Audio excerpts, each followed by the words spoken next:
MC की आप सभी विश्वासी जनों को प्यार भरा नमस्कार। नमस्कार भैया। जी, कैसे हैं आप सब अच्छे हैं? जी भैया अच्छे हैं। प्रभु में आनंदित है। आनंदित हैं। अब जी जाएगा। तो जीवित परमेश्वर पिता को धन्यवाद देते हैं आज के दिन के लिए, समय के लिए जो परमेश्वर ने हमें दिया है।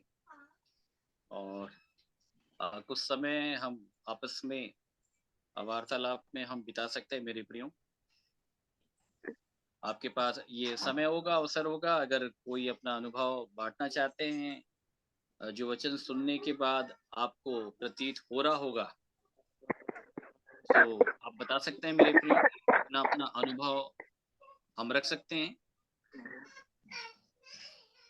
कल का संदेश मैं आज YouTube में सुनी और जी जी बहुत ही अद्भुत संदेश रहा और सारे प्रश्न का उत्तर आपने दिया। तो जो अमन भाई के प्रश्न था वो कि हम किस तरह से अपने रुपये पैसों का या अपनी कमाई का हम लोग उपयोग करें। तो हाँ बहुत से मेरे प्रश्न कहाँ हमको देना है और कैसे देना है, किस अनुपात में देना है। तो ये वाली ये वाला प्रश्न मेरा भी था। तो हाँ हाँ इसको और थोड़ा क्लियर करेंगे आज। एक और बार फिर से प्रश्न कर देंगी दीदी, मतलब क्या रुपए पैसे को लेकर के? जो हम यदि परमेश्वर के राज्य की बढ़ती के लिए देते हैं, हम लोग ये प्रार्थना करते हैं। और जैसा हम्म हम लोगों को ये सोचना रहता है कि जहाँ भी हम भेंट देते हैं, अपने रुपये पैसे देते हैं, तो हम्म उससे प्रभु का काम बढ़ता ही है। तो जी जैसे कल अमन भाई का एक प्रश्न था कि यदि हमारे नहीं तो कैसे दे, और यदि है तो कहाँ दे, किस अनुपात में दे, कैसी किस सेवकाई को सपोर्ट करें, ये उनका प्रश्न था अमन भाई जी जी का। जी जी, तो ठीक ठीक ठीक। मेरा भी यही प्रश्न है भाई। कई बार हम्म। हमको समझ में नहीं आता है कि हमको सेवकाई के लिए अपने को खोलना है, किस तरह से कैसे। और और सारा और भी विषय सब बहुत सही, बहुत अच्छा रहा। और जी जी जी एक भाई बार बार वो एक प्रश्न पूछ रहे थे प्रकाशित वाक्य से, वो काफी समय से पूछ रहे हैं आप कि वो 3 बात क्या है प्रकाशित वाक्य की। कल कल आशीष भाई ने कहा ये थोड़ा सा वो है, तो इसको फिर सोचेंगे। और मेरा भी हम्म, आशीष भाई आपसे एक क्वेश्चन है जो जी बिल्कुल जी सही है, जैसे अभी अमन भाई ने कहा, फिर मेरी बहन ने कहा। हम्म भाई मेरे जीवन में भी एक प्रॉब्लम, हम्म जैसे वचन में लिखा कि हम जो छेद वाली थैली में डालते थे। हम्म मैं नहीं जानता ब्रदर, पैसा होने के बाद भी पैसा नहीं बचता। कोई गलत हम्म शौक नहीं, कोई गलत शौक नहीं है, हम्म कोई गलत शौक नहीं है कि मेरा पैसा उसमें इन्वेस्ट। हम्म परमेश्वर रोज की रोटी दे रहा है, बिल्कुल सच है, जी बिल्कुल सही बात है। परंतु कहीं ना कहीं हम दोनों के जीवन से कौन सा मार्ग है, मैं बहुत सोच रहा था कि कौन सी किस जगह पैसा वेस्ट होता है। मैं पूरे पूरे महीने का हिसाब लिखता हूँ, हम्म। फिर भी मुझको ये समझ में नहीं आता है कि हमको इतना पैसा मिलने के बाद भी हमारे पास 2 रुपए नहीं बचा जी जी लगभग दान। सारे लोगों की स्थिति यही है भाई। जी नहीं, बस आप सही कह रही हैं, बिल्कुल सही है, इसमें वो कोई दो राय नहीं है, हर आदमी की स्थिति हाँ हो सकती है। जी परंतु ऐसा क्यों हमारे जीवन में, अब मैं बताऊं आपको, मैं अपनी पूरी बात कंप्लीट कर दूं। वाइफ के 35,000 पेंशन है। जी। मेरे फादर के फादर मेरे फादर अब रहे नहीं। देखिए ब्रदर, उन्होंने, सोच के गिनाइएगा, लोग मांगने लग जाएंगे नहीं तो। नहीं मेरे पास है ही नहीं ब्रदर। 35,000 वाइफ को पेंशन है। और बोलिए बोलिए बोलिए। हाँ मेरे फादर का जो उनका बैलेंस था, हाँ उसके 14,000 रुपए हर महीने मेरे पास आते हैं। ठीक है, बैंक के 35 थ्रू। प्लस 14, हाँ, हाँ 49 हो गया, ठीक। और 49 हो गया, और हम्म 2,000 रुपए मेरी पेंशन है हर महीने की। अच्छा ठीक है, 51 हो गया, हाफ सेंचुरी से ऊपर जी, 51। और पर 2 रुपए नहीं बचता। कहाँ जी, मेरी गलती है? कहीं ना कहीं मेरी गलती है मेरे जीवन में। इस बात को हम्म, लेके मैं काफी चिंतित हूँ, परेशान नहीं हूँ। परेशान नहीं हूँ, ना ही ठीक है, कोई ठीक ठीक, टेंशन। जी, हाँ हाँ ये एक हाँ, मेरा भी है ये बात। हम्म। देखिए ये बहुत अच्छा प्रश्न है, और इसका जो उत्तर है वो बहुत पेचीदा है। जी, कहने का मतलब ये है कि इसका उत्तर जो है वो मीठा नहीं है। कड़वा है। हाँ, कड़वा है। अगर आप कड़वा पीने के लिए तैयार हैं तो बोलिए, मैं बताता हूँ फिर। बिल्कुल बिल्कुल। पियेंगे? अगर हम कड़वा आज पिएंगे तो हम्म। स्वर्ग के सामने तो खड़े होने का अधिकार तो मिल जाए। जी जी जी जी जी, ठीक ठीक ठीक ठीक जी, ठीक।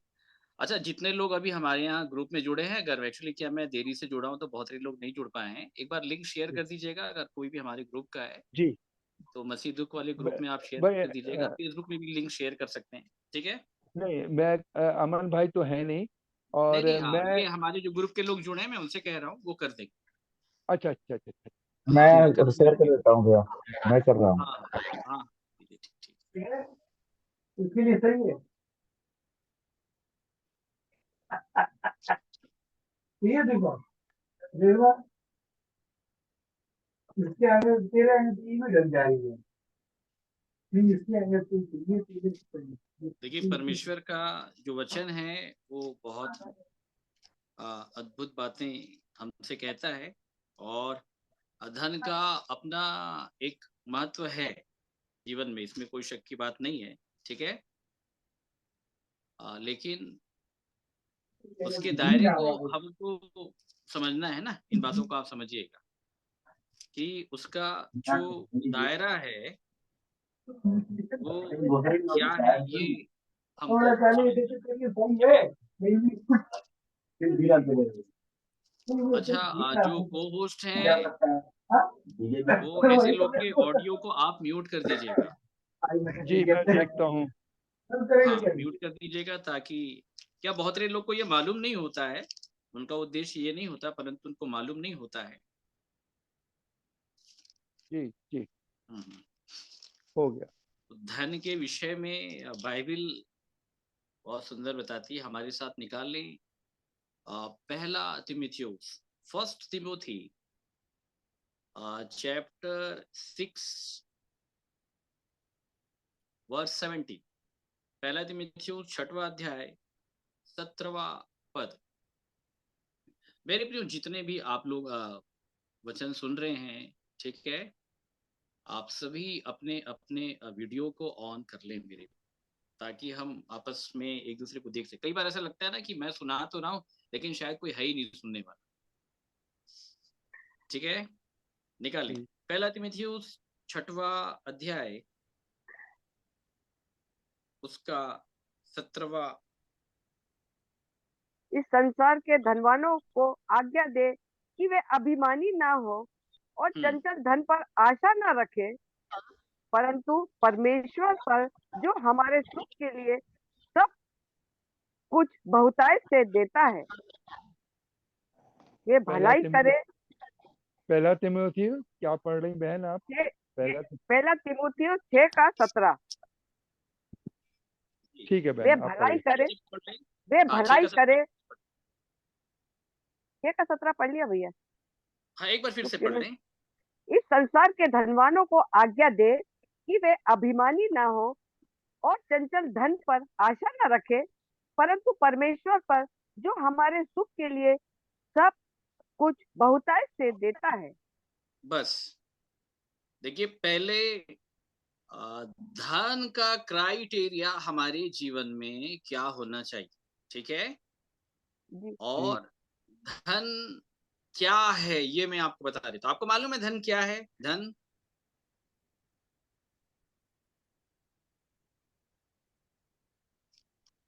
मेरे साथ एक वचन निकालिए, मत्ती रची सुसमाचार। मत्ती 6:24। हाँ, कोई मत्ती मनुष्य निकालिए, कोई मत्ती मनुष्य दो 6, हाँ निकालिए, 6:24 निकालिए। कोई मनुष्य दो स्वामी की सेवा नहीं कर सकता, क्योंकि वे एक से बैर और दूसरे से प्रेम रखेगा, या हम्म एक से मिलना रहेगा और दूसरे को तुच्छ जानेगा। तुम परमेश्वर और धन दोनों की सेवा नहीं कर सकते। तुम परमेश्वर और धन दोनों की सेवा नहीं कर सकते। इसको पहले ध्यान के साथ समझ जाइएगा, ठीक है। तो धन यहाँ पे कहाँ रखा हुआ है? धन का स्थान इस वचन के माध्यम से अगर हम देखें तो वो कहाँ परमेश्वर पे है? हाँ, परमेश्वर के साथ। कहाँ? अधिकारी का पोजीशन दिया गया है मनी को। नहीं, यहाँ पे कहाँ है? परमेश्वर और धन, परमेश्वर के साथ। हाँ, परमेश्वर के साथ तो नहीं है, अपोजिट है वो, दो स्वामी बता रहा है क्या? ठीक है। मतलब मैं आपको ये बताना चाह रहा हूँ, इधर देखिएगा, ये परमेश्वर है और ये धन है, मतलब इक्वल। ध्यान के साथ समझिएगा, परमेश्वर और धन। मतलब अगर इस धन के मामले में अगर आप सही नहीं रहे तो ये धन परमेश्वर के जगह को लेके बैठा है। मतलब धन छोटा विषय नहीं है, धन को सीधा परमेश्वर से कंपेयर किया गया है। और कंपेयर कौन कर रहा है? वो प्रभु यीशु मसीह कर रहा है, क्योंकि वो जानता है कि शैतान कौन से विषय वस्तु के द्वारा परमेश्वर के स्थान पे बैठ सकता है, परमेश्वर की महिमा को वो छीन सकता है। इसको समझ जाए बड़े ध्यान के साथ, ठीक है। तो परमेश्वर और धन दोनों की सेवा नहीं कर सकते, ठीक है। तो इसलिए बाइबिल एक विषय साफ बताती है। जब हम लूका 16 में जब हम आ जाते हैं, ठीक है, सुनिएगा बड़े ध्यान भैया के साथ। आपकी आवाज थोड़ी क्लियर नहीं आ रही है, वॉइस कम लग रही है। मेरी आवाज कम आ रही है आप लोगों को? बाकी लोग को ठीक आ रही है? नहीं, बिल्कुल ठीक है, हम लोगों के मोबाइल में ठीक है। वो हाँ, वो आप, ठीक है। हाँ एक बार नेटवर्क देखिएगा अपने मोबाइल को, नेटवर्क का इश्यू होगा आपके मोबाइल में, बाकी लोग को सही जा रहा है। बट मैं प्रयास करूंगा अपना वॉल्यूम और बढ़ा देता हूँ, ठीक है। जी जी जी। लूका 16 का 13। कोई दास कोई दो दास स्वामी दो की स्वामी सेवा की सेवा नहीं कर सकता, क्योंकि वह तो एक से बैर और दूसरे से प्रेम रखेगा, या एक से मिला रहेगा और दूसरे को तुच्छ जानेगा। तुम परमेश्वर और धन दोनों की सेवा नहीं कर सकते। नहीं कर सकते, परमेश्वर और धन दोनों की सेवा। ये बात प्रभु यीशु मसीह ने जब लूका 16 में जब चतुर भंडारी का उदाहरण दिया है, ठीक है, वो पूरा पाठ पढ़ाने के बाद में आखिरी में सारांश उसने ये बताया कि मैं ये जो दृष्टांत कह रहा हूं इसके मायने ये हैं, ठीक है। तो इसका जो विषय हमको समझना है, मैं उतना ही पार्ट आपको उठा करके समझा रहा हूँ, ठीक है। ऊपर जब हम पढ़ते हैं तो 10 पढ़िएगा, 16 का 10। जो थोड़े से थोड़े में सच्चा है वह बहुत में भी सच्चा है, और जो थोड़े से थोड़े में अधर्मी है वह बहुत में भी अधर्मी है। आगे। इसलिए अधर्म के धन में सच्चे न ठहरे तो सच्चा धन तुम्हें कौन सौंपेगा? और हाँ, यदि ध्यान के साथ सुनिएगा, ठीक है। यदि तुम अधर्म के धन में सच्चे न ठहरे ना ठहरे तो सच्चा धन तुम्हें कौन सौंपेगा? तो सच्चा धन तुम्हें कौन सौंपेगा? आ रही है बात समझ में? सच्चा धन, देखिए दो प्रकार का धन है, बोलिए कितना धन है? दो प्रकार का। दो प्रकार का धन, ठीक है, दो प्रकार का धन है। इसमें एक संसार का धन है, बोलिए किसका धन है? संसार का। एक संसार का धन है जो पैसा हम अपने पास में रखते हैं, ध्यान के साथ सुनिएगा, ठीक है, जिसमें हम संसार में लेन देन कर रहे हैं, ठीक है। एक दूसरा धन है जो सच्चा धन है, बोलिए कौन सा धन है? सच्चा धन है। सच्चा धन है, जिसके विषय में प्रभु यीशु मसीह ने कहा था, उस धनवान व्यक्ति को कहा था, आके मेरे पीछे हो ले और उसके बाद तुझे कहाँ पे धन मिलेगा? स्वर्ग में बड़ा धन मिलेगा। हाँ बोलिए, कहाँ पे धन स्वर्ग- मिलेगा? स्वर्ग में बड़ा धन मिलेगा। स्वर्ग में बड़ा धन मिलेगा। ठीक है, तो जो धर्म का सच्चा धन है वो स्वर्गीय धन है, और एक नीचे का, जो नीचे वाला धन है, संसार का धन है, वो धर्म की ओर से नहीं है, इसलिए परमेश्वर उसको अधर्म कहता है। क्या कहता है? अधर्म। अधर्म कहता है। हाँ, याद रखिएगा। अब कॉन्सेप्ट ये है कि अगर तुम अधर्म के धन में सच्चे नहीं हो तो स्वर्गीय धन तुमको नहीं मिलेगा भाई साहब। ठीक है, जी बात आ रही समझ में? जी अगर हम अधर्म अर्थात संसार के धन में सच्चे नहीं हैं तो स्वर्गीय धन, जो सच्चा धन है, वो हमको कभी भी नहीं मिलेगा। इसको समझ लीजिएगा। अगर स्वर्गीय सच्चे धन को प्राप्त करना चाहते हैं तो पहले अधर्म के धन में हमको ईमानदार बनना पड़ेगा। तो अधर्म के धन में आप कैसे ईमानदार बनेंगे बताइए?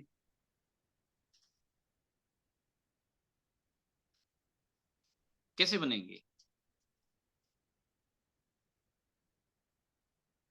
ऑडियो ऑन कर लीजिएगा, आवाज नहीं आ रही है। हाँ बोलिए। जैसा वचन कहता है उसके अनुसार। हाँ, तो वही क्या कहता है, वही पूछना चाह रहे हैं। जैसे दूसरा कुरिन्थियों 9 में है कि हम्म, जो उदारता से देता है उसकी बढ़ती ही होती है। देखिए वो तो अलग विषय है। उदारता से देना ये बहुत अलग विषय है। ठीक है, ये तो दान देने वाली बात है। कौन सी वाली बात है? दान देने। दान खिला। दान देने वाली बात है। ठीक है, अच्छा ये पर- आपको मालूम होगा, जब हम हाबिल की बात करते हैं और हम कैन की बात करते हैं जी तो दोनों परमेश्वर के लिए भेंट लेकर के आए थे। जी ठीक है, परंतु परमेश्वर ने कैन की भेंट को ग्रहण नहीं किया, हाबिल की भेंट को ग्रहण किया। ठीक है ना? जी परमेश्वर ने हाबिल की भेंट को ग्रहण किया, कैन की भेंट को ग्रहण नहीं किया। ठीक है, मतलब ये बात साफ है कि परमेश्वर सबकी भेंट को ग्रहण नहीं करता है। इसको समझ जाए बड़े ध्यान के साथ, याद रखिएगा, सबकी भेंट को ग्रहण नहीं करता है। ये मैं आपको बता देता हूं, जब तक मनुष्य के पास योग्यता ना आ जाए देने की, तब तक परमेश्वर आपसे नहीं लेगा। चाहे आप उसको 1 रुपए दो, चाहे 1 लाख रुपए दो, वो किसी व्यक्ति के जेब में जरूर चला जाएगा। लेकिन याद रखना, एक्चुअली जो परमेश्वर का भंडार है वो लोग कभी ग्रहण नहीं करते। ये बात आपको समझना है। ठीक है, तो परमेश्वर को देने से पहले, याद रखिएगा, देने से पहले आपको अधर्म के धन में आपको सच्चा बनना पड़ेगा। ठीक है, तो अब इसको ध्यान के साथ सुनिएगा, अधर्म के धन में आप सच्चे कैसे ठहरेंगे? ठीक है, आप मेरे साथ निकालें तीमुथियुस की पत्री,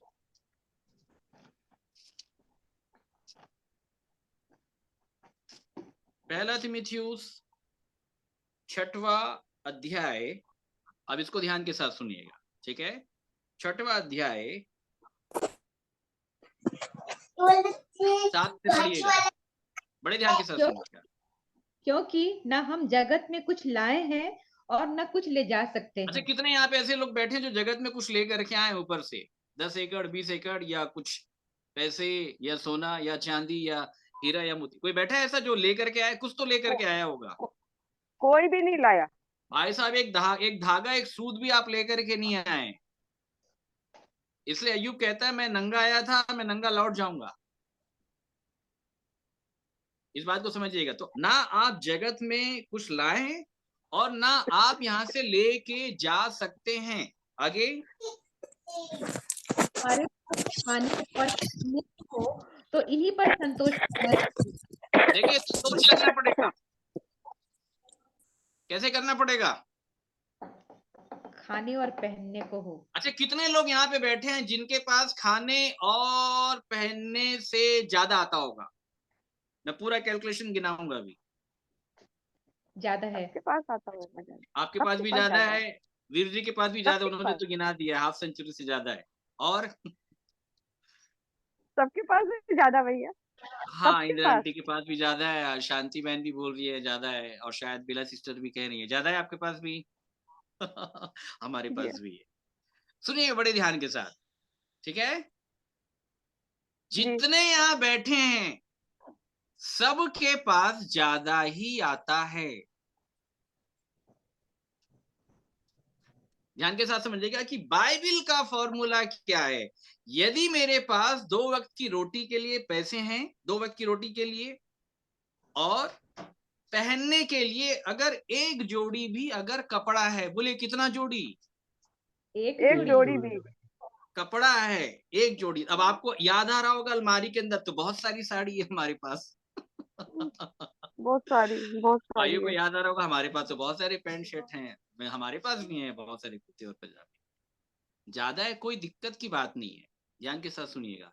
लेकिन बात जब परमेश्वर सेटिस्फेक्शन की कर रहा है, संतोष की कर रहा है, तो वो ये बोल रहा है कि अगर हमारे पास एक जोड़ी है तो इनफ, बहुत है प्रभु। इसलिए प्रभु यीशु मसीह ने कहा जिसके पास 2 होगा वो एक को बांट देना, अगर किसी को आवश्यकता होगी तो, ठीक है। तो यदि आपके पास 2 वक्त की रोटी के लिए पैसे हैं और एक जोड़ी तन ढाकने के लिए उसके पैसे हैं, तो थैंक यू लॉर्ड। इसे बोलते हैं संतोष। बोलिए क्या बोलते हैं? संतोष। संतोष। संतोष। संतोष, ठीक है। अब अगर इससे कहीं भी ज्यादा अगर आप सोच रहे हैं, सुन ले बड़े ध्यान के साथ, इससे कहीं भी अगर आप ज्यादा, अब इसको ध्यान के साथ समझिएगा। अब रही बात खाने की, ठीक है। तो प्रभु मेरे पास 2 वक्त खाने की रोटी के लिए पैसे हैं, वो एक अलग विषय है कि मैं कंट्रोल का चावल लेके खा रहा हूं, कोई दिक्कत की बात नहीं। अब यहाँ पे ये लालसा नहीं होनी चाहिए कि मेरे को बासमती राइस चाहिए। सुन ले ध्यान से, मेरे पास पहनने के लिए एक जोड़ी कपड़े हैं, सिंपल है, 100 रुपए मीटर वाला है, 200 रुपए मीटर वाला है, ठीक है, कोई दिक्कत की बात नहीं, जैसा आपने दे दिया बहुत है। फिर ये ना हो कि भैया महंगा वाला ब्रांडेड कपड़ा होना चाहिए, ठीक है ना। ब्रांडेड ब्रांडेड करने वालों याद रखना, कफन का कोई ब्रांड नहीं होता, हम बार बार बताते हैं, ठीक है। कोई ब्रांड नहीं होता। जी जिस ताबूत के अंदर आपको दफनाया जाएगा क्रिश्चियनिटी में, उसका अपना कोई ब्रांड नहीं होता है। आप ब्रांड का पहन रहे हैं, कोई दिक्कत की बात नहीं, लेकिन मेरे संदेश को आप समझना। प्रभु जैसी रोटी आप खिला रहे हैं, थैंक यू लॉर्ड। मेरे पास कपड़े हैं, भले वो सूती के हैं, वो टेरिकॉट के कपड़े हो, 100 रुपए मीटर वाले, आपने दिया ना, तन ढक रहा है ना, थैंक यू लॉर्ड, इनफ, बहुत है। अगर इससे ऊपर अगर आप ये सोचने लग गए कि प्रभु अगर ये थोड़ा महंगा वाला हो जाता या खाना बढ़िया वाला मिल जाता, ठीक है, तो क्या लिखा है आगे? पर जो धनी होना चाहते हैं, अच्छा, अब इसको धनी होने की परिभाषा आप यहां से बनाइए। फिर आप कौन धनी होना चाहते हैं? फिर कौन धनी होना चाह रहे हैं बताइए फिर। जो भी जो भी हाँ भाई, कौन, वही तो पूछ रहे हैं, कौन धनी होना चाहता है? जो धनी। संतोष नहीं कर रहा है। अच्छा। समझिएगा ध्यान से, हमको ना, देखिए जो भी बाइबल में जो वाक्य लिखे हैं हमको उसको टैली करना है, ठीक है। हम्म, लिखा है ना, हम जगत में कुछ लेके आए हैं ना लेके जा सकते हैं। यदि हमारे पास खाने और पहनने को है तो इन्हीं पे हमको क्या करना चाहिए? संतोष। तो संतोष इस करना चाहिए। ये है, अगर आप संतोष नहीं कर रहे हैं और इससे बढ़कर भी अगर आप सोच रहे हैं कि मेरे को अगर ये मिल जाता, ये मिल जाता, तो प्रभु बोल रहा है अरे तू तो धनी होना चाहता है। क्या होना चाहता है? धनी होना। धनी होना चाहता है। थोड़े में सच्चा नहीं है भाई साहब, आगे ना बात समझ में। तू थोड़े में सच्चा नहीं है, तेरे को और चाहिए। इसको बोलते हैं हाय हाय करने वाले लोग। क्या करने वाले लोग? हाय हाय हाय हाय करने वाले लोग। अब इस कैरेक्टर से हम प्रभु यीशु मसीह के जीवन को जोड़ करके देखते हैं। प्रभु यीशु मसीह ने क्या कहा? आकाश के पक्षियों के बसेरे हैं, लोमड़ियों के भट भी हैं, परंतु मनुष्य के पुत्र के लिए सिर धरने की लायक भी जगह नहीं है। उसने सही है। कभी ये नहीं बोला कि प्रभु मेरे को पक्का घर चाहिए। क्या घर चाहिए? पक्का घर चाहिए। नहीं बोला वो। कभी नहीं बोला। उसने बोला कि उसको मालूम है मैं जहां जाऊंगा 2 वक्त की रोटी कहीं ना कहीं मुझे मिल जाएगी। मिल जाएगी, और मेरे पास तन ढकने के लिए ये कपड़े हैं। Thank you Lord. अब इससे ऊपर इसको ध्यान के साथ समझिएगा, अगर कोई ये थॉट्स लगा रहा है कि मेरा घर बनना चाहिए, प्रभु आप मेरे को घर दो, आप ये बोल नहीं सकते हो, आपके पास राइट्स नहीं है, मालूम है आप ये बोलने का। समझ रहे हैं? क्योंकि जब परमेश्वर ने ये कह दिया कि जो तुम्हारे पास खाने और पहनने को है, तो उसी में क्या करो, संतोष करना चाहिए। संतोष। जब आप संतोष कर लेंगे ना, तब परमेश्वर खुद आपको लग्जरी लाइफ में लेके जाएगा, जस्ट लाइक ए सुलेमान।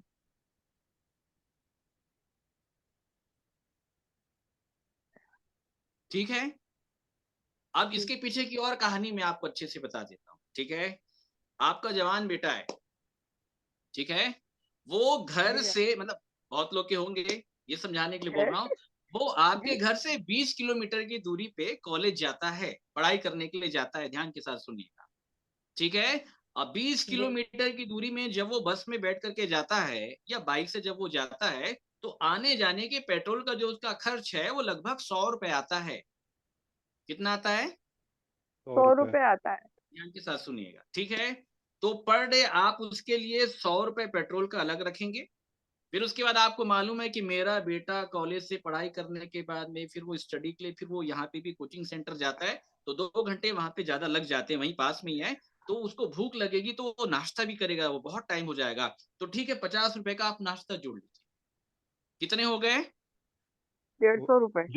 150 रुपए। और केवल 50 रुपए आप उसको एक्स्ट्रा दे करके चले कि अगर रास्ते में गाड़ी वाड़ी कहीं पंचर हो गई तो बेचारा 10-20 खर्चा करके पंचर बना सके। जब आप इतना ही दे करके भेजोगे ना, तो आपका बेटा चुपचाप कॉलेज जाएगा, पढ़ाई करेगा, नाश्ता करेगा और घर वापस आ जाएगा। और कहीं 500 का नोट अगर उसको आप दे दिए, बात आ रही है ना वो समझ पार्टी में? करेगा। हाँ, हाँ, आप ही पार्टी बता रहे करेगा, हैं, बिगड़ पार्टी जाएगा। करेगा।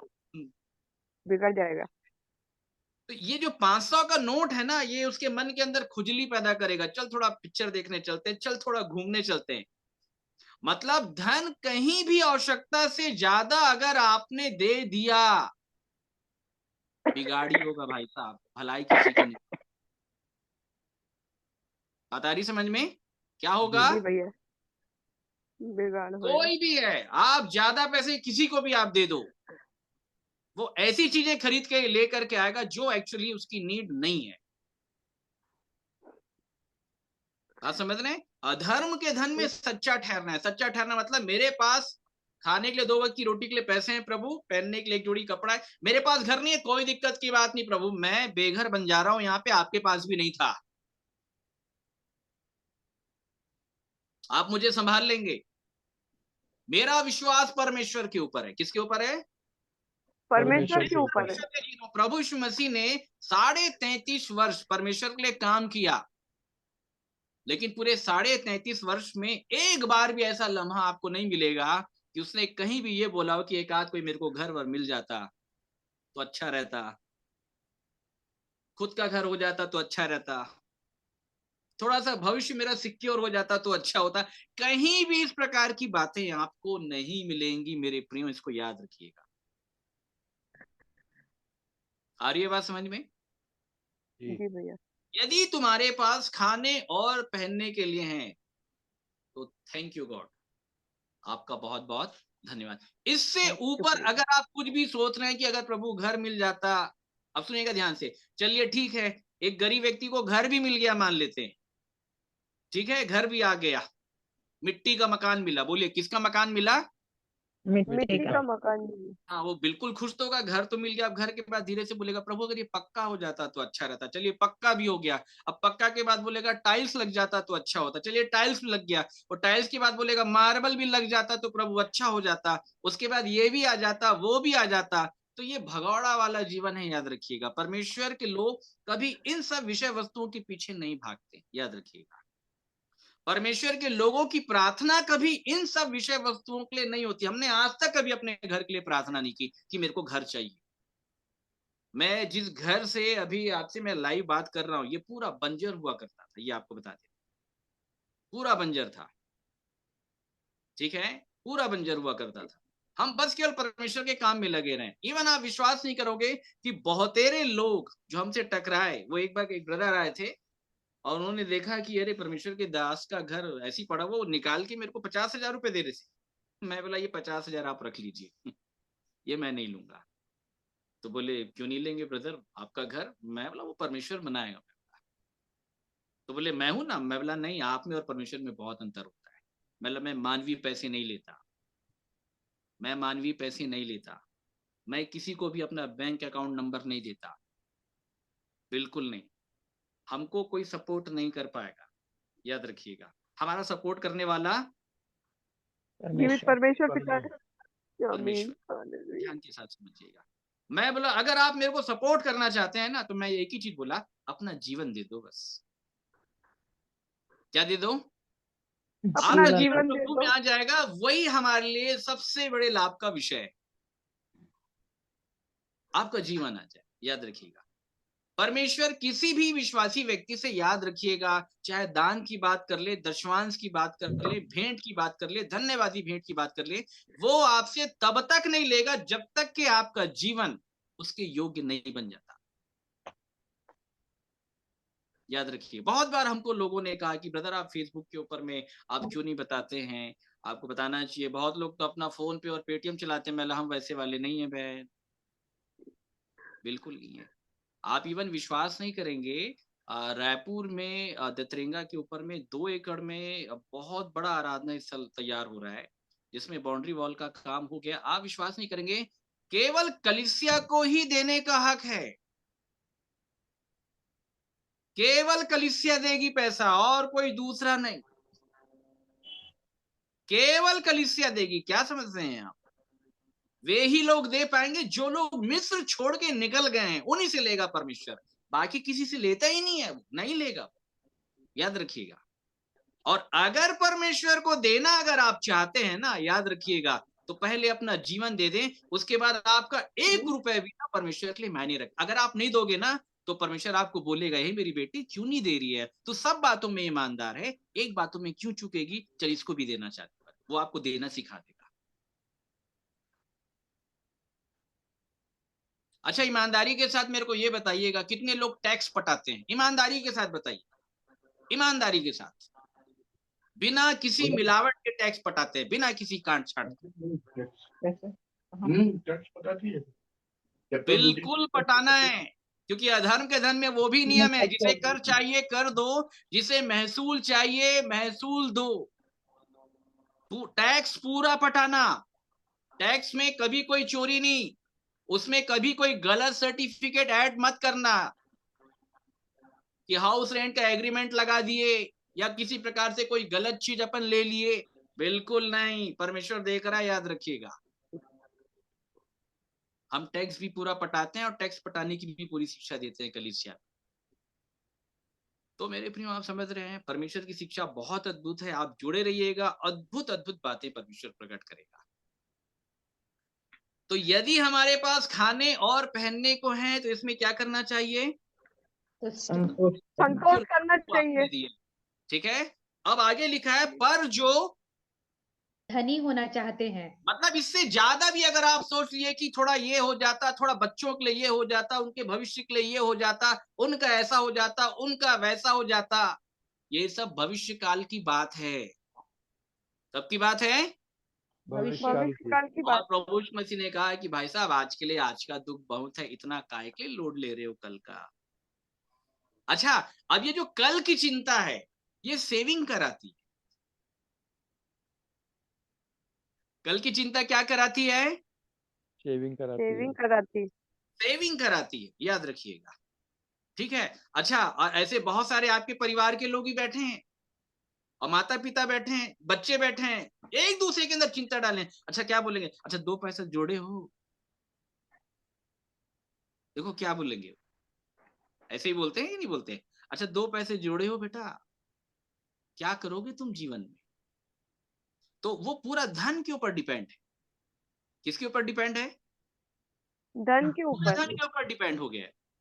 2 पैसा जोड़े हो, 2 पैसा सेविंग किए हो, तुम ये किए हो, तुम वो किए हो, वो नाना प्रकार की बात, नाना प्रकार की विचारधारा उसके अंदर डाल करके उसको पूर्ण रूप से जो है वो संसार में खींच लेते हैं। याद रखिए, पर जो धनी होना चाहते हैं, मतलब इससे बढ़ करके अगर आप थोड़ा भी ज्यादा सोच लिए तो आगे क्या लिखा हुआ है, 9 पढ़ें। वे ऐसी परीक्षा और फंदे और बहुत सी व्यर्थ और हानिकारक लालसाओं में फंसते हैं जो मनुष्यों को बिगाड़ देती है और विनाश के समुद्र में डुबा देती है। हाँ देखिए, मनुष्य को क्या कर देगी,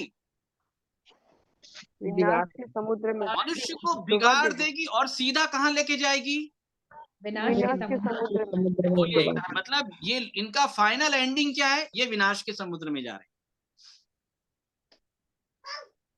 बोलिए कहाँ जा रहे हैं, विनाश के समुद्र में। अच्छा, आपको मालूम होगा कि प्रभु यीशु मसीह ने जब मार्ग की बात करी, उसने कहा सकरे फाटक से प्रवेश करो, क्योंकि चौड़ा है वो फाटक और सरल है वो मार्ग जो विनाश को पहुंचाता विनाश को ले कहाँ पहुंचाता है, और ले जाता है, है। विनाश को पहुंचाता है, विनाश की ओर ले और जाता है। बहुतेरे उसमें जा रहे हैं। तो विनाश में जाने वाले लोग कौन है, जो संतोष नहीं कर पाएंगे वो विनाश में जा रहे हैं।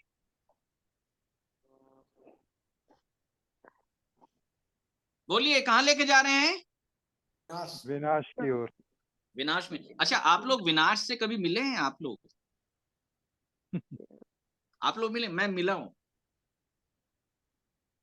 आप लोग मिले हैं विनाश से कभी, ग्रुप के लोग, पुत्र हाँ, विनाश से कभी मुलाकात हुई है अपनी,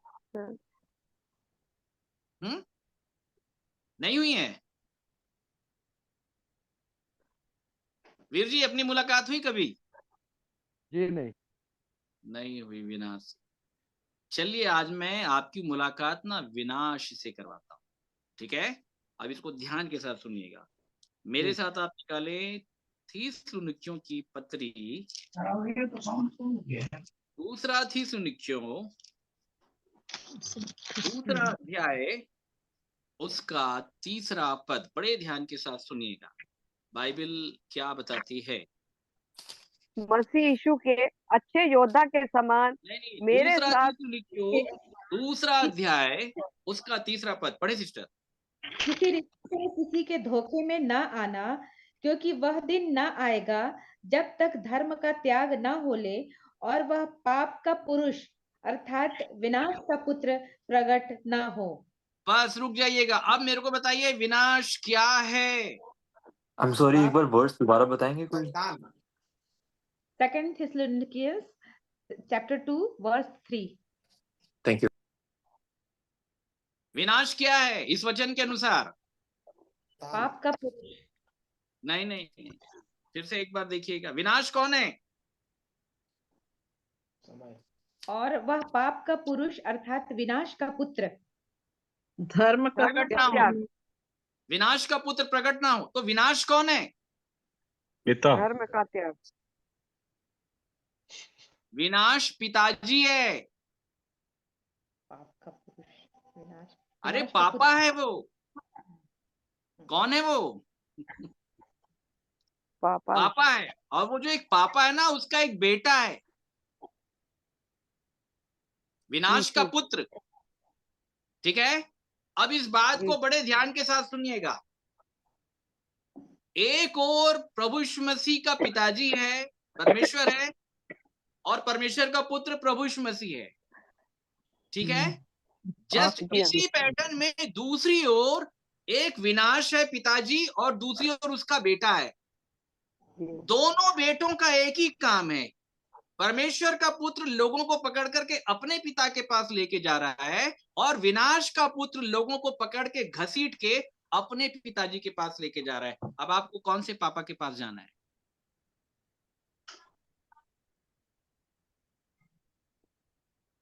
बात आ रही समझ में, कौन से पापा के पास जाओगे आप, यीशु मसीह के पास। कैसे जाएंगे भाई, जाना तो सभी को है, लेकिन तैयारी तो विनाश में जाने की ज्यादा है। असंतोष आपको कहां लेके जा रहा है, विनाश की ओर, विनाश की ओर लेकर के जाएगा असंतोष, क्या समझ रहे हैं, विनाश की ओर लेकर के जाएगा असंतोष का जीवन।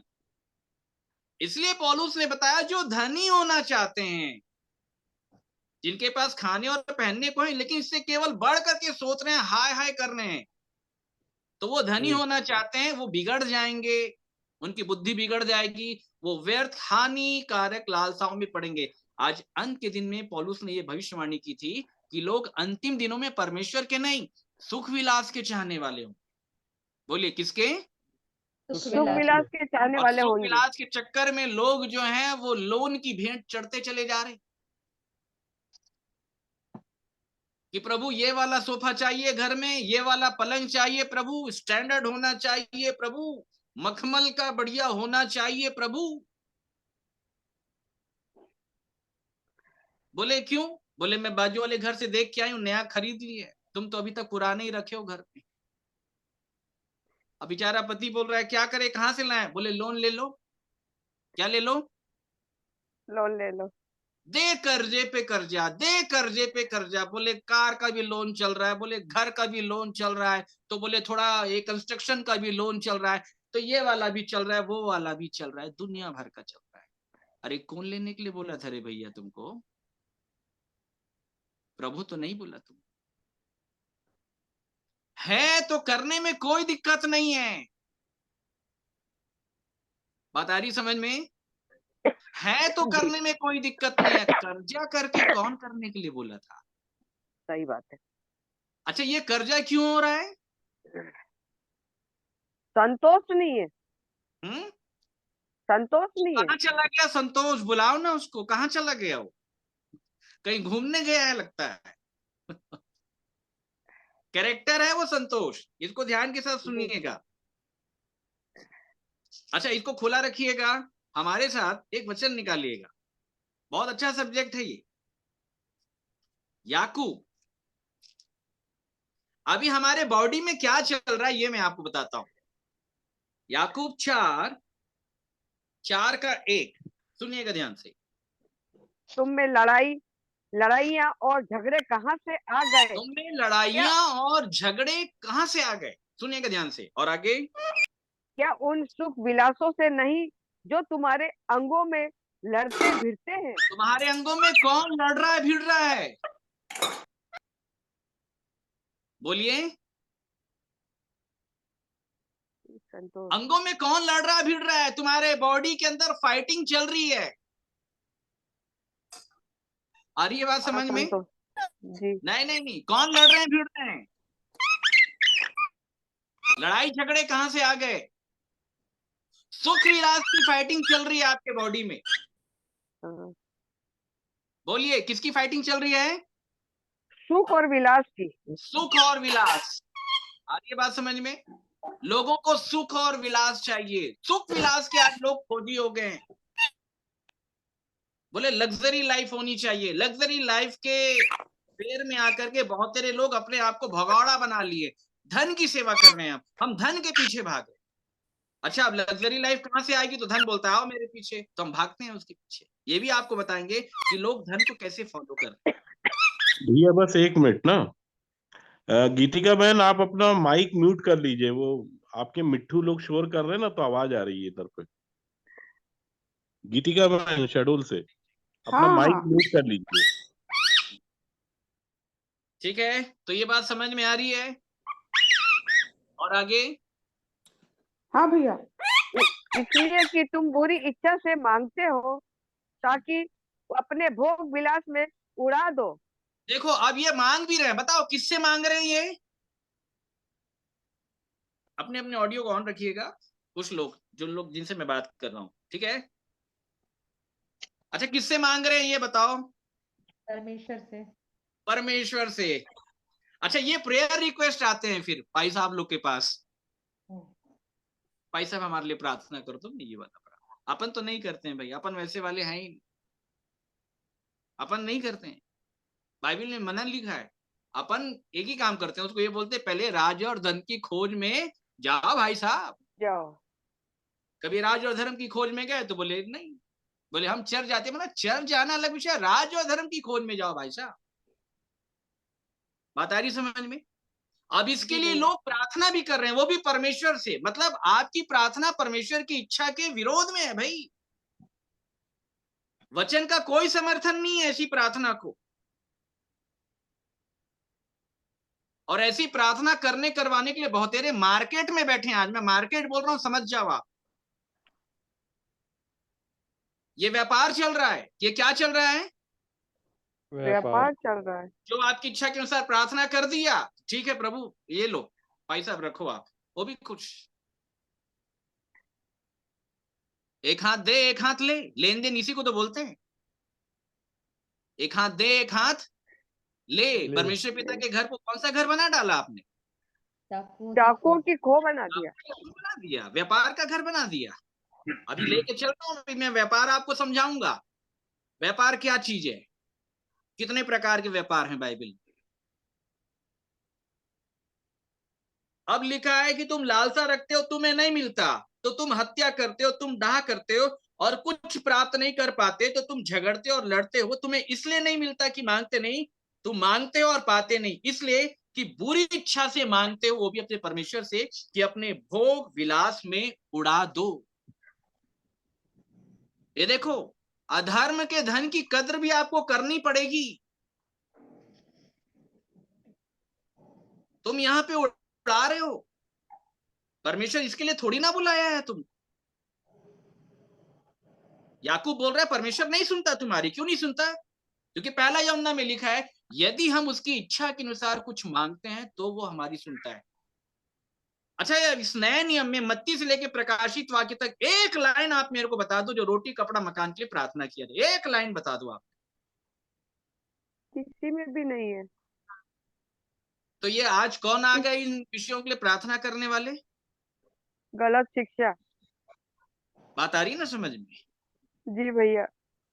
एक मेरे को प्रेरित बता दो, एक मेरे को सुसमाचार प्रचारक बता दो, एक भविष्यवक्ता बता दो मेरे को। आप आपको कहीं नहीं मिलेगा मेरे प्रियो।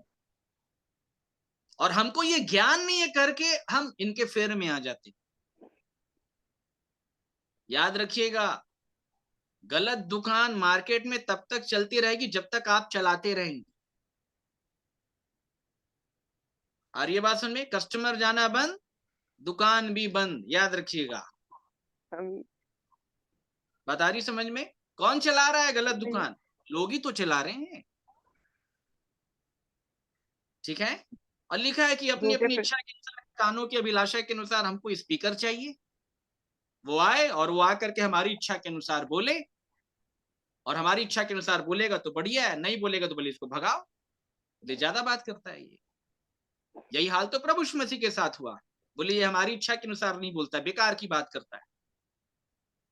5000 लोगों को जब प्रभु यीशु मसीह ने कह दिया कि तुम रोटी के कारण मेरे पीछे आ रहे हो ना, तो बुरा लग गया। बोले ये कठोर बात है, इसको कौन सुन सकता है। सब छोड़ के चले गए। हजारों की भीड़ एक ही झटके में छोड़ के चली गई। 70 चेले भी जो यही रोटी कपड़ा मकान के चक्कर में आए थे, वो भी छोड़ के चले गए, क्योंकि उनके मिनिस्ट्री का उद्देश्य परमेश्वर की सेवा नहीं थी। लोग आज बहुत सारे लोग मिनिस्ट्री इसलिए कर रहे हैं कि 2 वक्त का रोटी का खर्चा मिल जा रहा है। भाई साहब ऐसे नहीं है। वही बात है ना कि बोले बड़ा वाला लड़का बहुत होशियार है, उसको डॉक्टर बना दो, छोटा वाला कम है, उसको इंजीनियर बना दो। बोले तीसरे नंबर का बेटा कुछ नहीं करता, बोले गधा है, पास्टर बना दो, कम से कम 150 तो मिलेंगे प्रार्थना करने। मतलब इतना छोटा छोटा पद हो गया परमेश्वर की सेवा। सही बात है मेरे भैया। प्रियो, आज से पहले जब परमेश्वर ने हमको बुलाहट दिया, हम स्टील प्लांट के मेजर कॉन्ट्रैक्टर थे बहुत कम उम्र में। एकेसी नाम का हमारा फर्म हुआ करता था। आज भी मेरे पास सारे डॉक्यूमेंट्स पड़े हुए। 200 से 250 आदमी का मेरे पास मैन पावर हुआ करता था। Deals in all types of technical man power, ये मेरे पास पूरा जखीरा हुआ करता था। और रायपुर में सिलतरा जो इंडस्ट्रियल एरिया, जो लोग जानते हैं बिलासपुर में रहते हैं और रायपुर में रहते हैं उनको मालूम है, वहां पे एसकेएस इस्पात लिमिटेड, हीरा ग्रुप जो बहुत बड़ा ग्रुप है स्टील प्लांट का, ऐसे बड़े ग्रुप में हमारी ठेकेदारी चलती थी। और जब परमेश्वर ने हमको बुलाया ना इस सेवकाई में, उस समय 2008-9 में जो हम ठेकेदारी में उस समय अर्न करते थे, वो 70,000 की मेरी अर्निंग थी पर मंथ की, 2007 और 8 में। परमेश्वर ने सबसे निकाल करके हमको इस काम में लेकर के आया है, याद रखिएगा। हमको बहुत सारे मिशन और डिनोमिनेशन के लोगों ने ऑफर दिया कि हमारे चर्च को ज्वाइन कर लीजिए, हमारे चर्च को ज्वाइन कर लीजिए। पहले लोग बड़ा हमसे आगे पूछते थे, आपका खर्चा कैसे चलेगा, सब छोड़ दिए, खर्चा कैसे चलेगा, हमारे यहाँ आ जाइए। तो मैं क्या देंगे, मैं उनसे पूछता था क्या देंगे हम। तो उस समय की सैलरी जो हुआ करती मैक्सिमम बहुत ही बड़े बड़े लोग की, तो बोले 10,000 रुपए सैलरी है, आपको हम 15 दे देंगे, घर का खर्चा दे देंगे, पेट्रोल का खर्चा दे देंगे। मैं बोला सब मिला के कितना होता है? तो बोले 20,000 के आसपास होता है। मैं बोला जो मैं 70,000 कमाता था, आपको दे पाएंगे क्या? तो बोले ब्रदर इतना तो हमको नहीं मिलता है, आपको कहाँ से दे। मैं ये बात मैं इसलिए बोल रहा हूँ, मैं पैसे के लिए नहीं आया। अगर मुझे पैसे नहीं होते तो मैं आज भी स्टील प्लांट में मैं कॉन्ट्रैक्टर होता, याद रखिएगा। तो बोले आपका खर्चा? मैं वो चलाएगा। बोले कैसे चलाएगा? मैं हमको मालूम है वो चलाएगा। कैसे चलाएगा ये तो उसका हेडेक है ना, हमारा थोड़ी है, मेरा नहीं है। और जब मैं आया, मैं आपको बता रहा, मेरी जवान बहन थी, उसकी शादी का बोझ था, घर में भी बहुत सारे कर्जे थे उस समय, उससे भी छूटना था, बहुत सारे विषय वस्तु थे हमारे पास में, लोन हमारे चल रहे थे उस समय बहुत सारे, वो भी हमको पटाना था, सब कर भी रहता, और एकाएक परमेश्वर ने सब बंद करवा दिया। लेकिन हमने किसी के सामने हाथ नहीं फैलाया मेरे प्रिय, हमने किसी के सामने हाथ नहीं फैलाया, किसी के सामने हाथ नहीं फैलाया। हम कहीं भी गए परमेश्वर के नाम से गए, लेकिन यकीन मानिए कि जाने के पेट्रोल का पैसा था, आने का नहीं था। लेकिन किसी को हवा लगने नहीं दिया कि हमारे पास वापसी के लिए पेट्रोल का पैसा नहीं। हमने कभी मुंह नहीं लटकाया किसी के सामने। ये सब चतुराई होती है कि मुंह लटका के रखे रहेंगे तो भैया वो सामने वाला जो हमारा प्रिय वो तो पूछेगा ना क्या होगा, तब अपन धीरे से बताएंगे अरे ये प्रॉब्लम है, तब तो धीरे से आप ऑफर करोगे ना, ये प्रॉब्लम ब्रदर ठीक, इसको रखिए, आपका काम चल रहा है। हमने ये भी नहीं सीखा, क्योंकि बाइबल में लिखा है लोभ के लिए कोई बहाना मत करना। और विश्वास करें मेरे प्रियो, हम हर समय हमने परमेश्वर के समाधान को देखा है। वो समाधान जो कुएं के रूप में उसकी चोंच में मांस और रोटी को लेके आता था, मैंने वो देखा है, मैंने वो देखा है, मैंने हमेशा वो पाया है।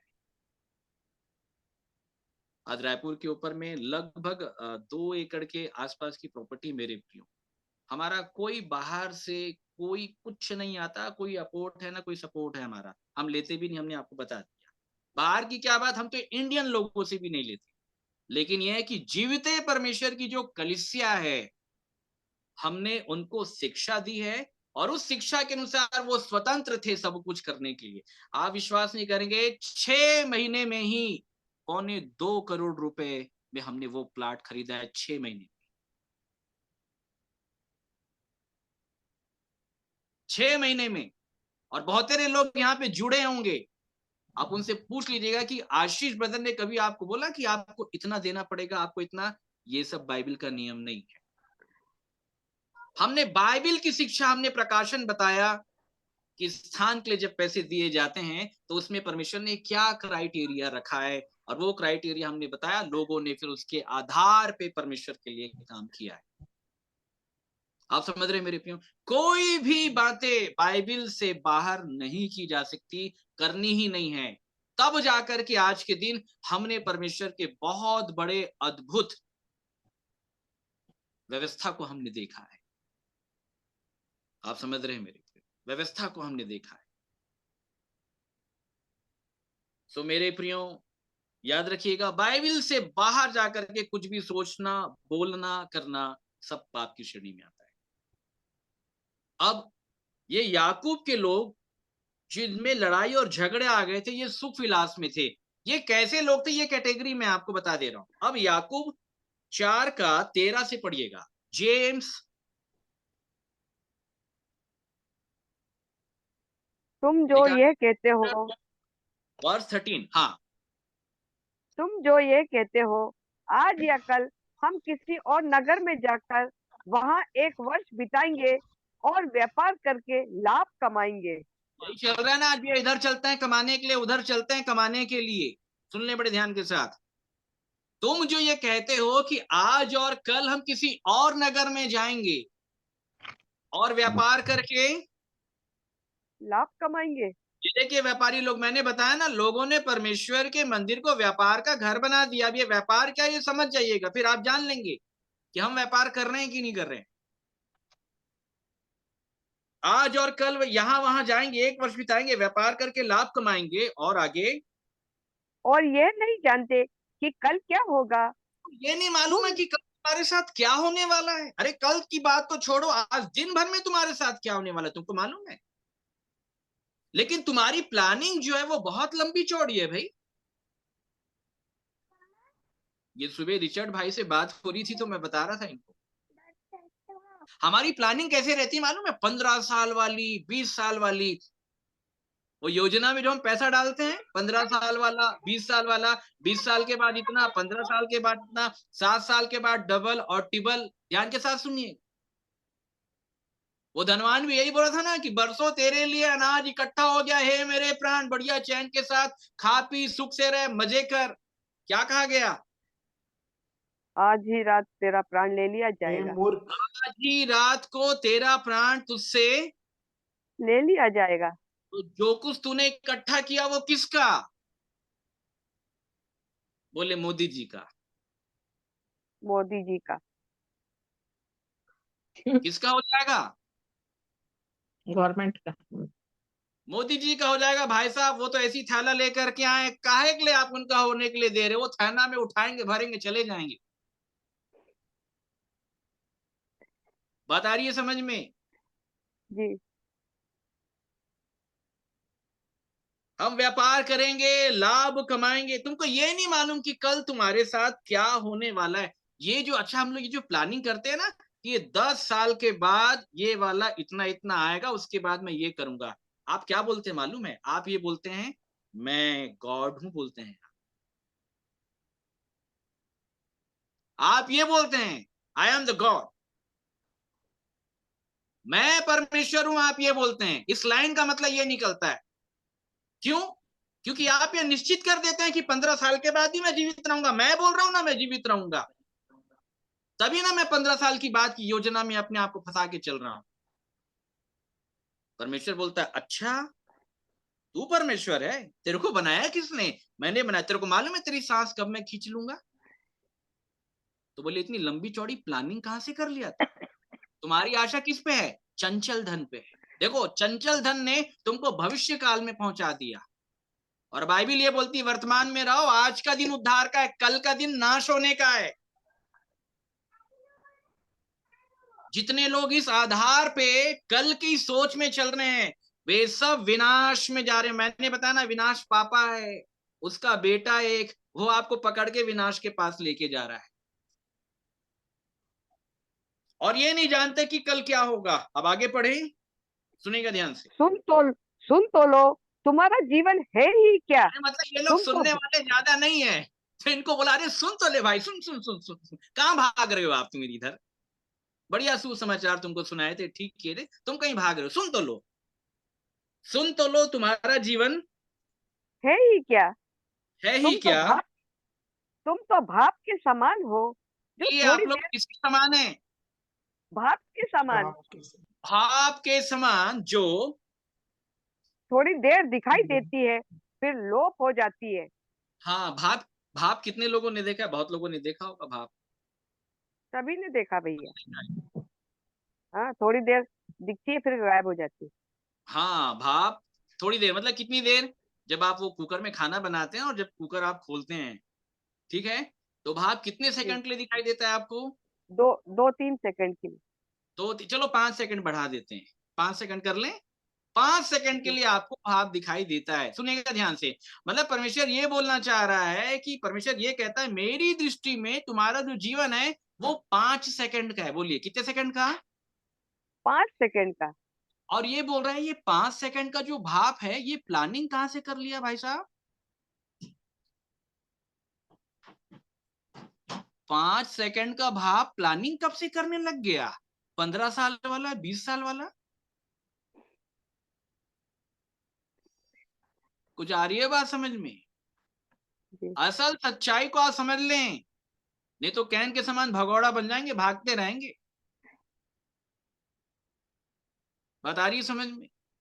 बोल रहा है सुन तो लो, तुम्हारा जीवन है कि तुम तो भाप के समान हो भाई। तुम लोग भूल गए क्या? तुम भाप के समान हो। जो थोड़ी देर दिखाई देती है फिर उसके बाद लोप हो जाती है। लोप हो जाती है। आगे इसके विपरीत इस तुम्हें ये कहना चाहिए, ये यदि कहना प्रभु चाहिए। चाहे हम्म, यदि प्रभु चाहे तो हम जीवित रहेंगे और वे यह न या वह काम भी करेंगे। अगर प्रभु चाहेगा तो हम जीवित रहेंगे और ये या वो जो भी चाहेगा हम उस काम को भी करेंगे। लेकिन आपने बना ली भाई साहब प्लानिंग, आप तो यहोवा से बढ़कर हो गए। आपने बना ली प्लानिंग 15 साल की, 20 साल की। भाई कौन हो आप? Who are you? कौन हो आप? क्या पहचान है आपकी?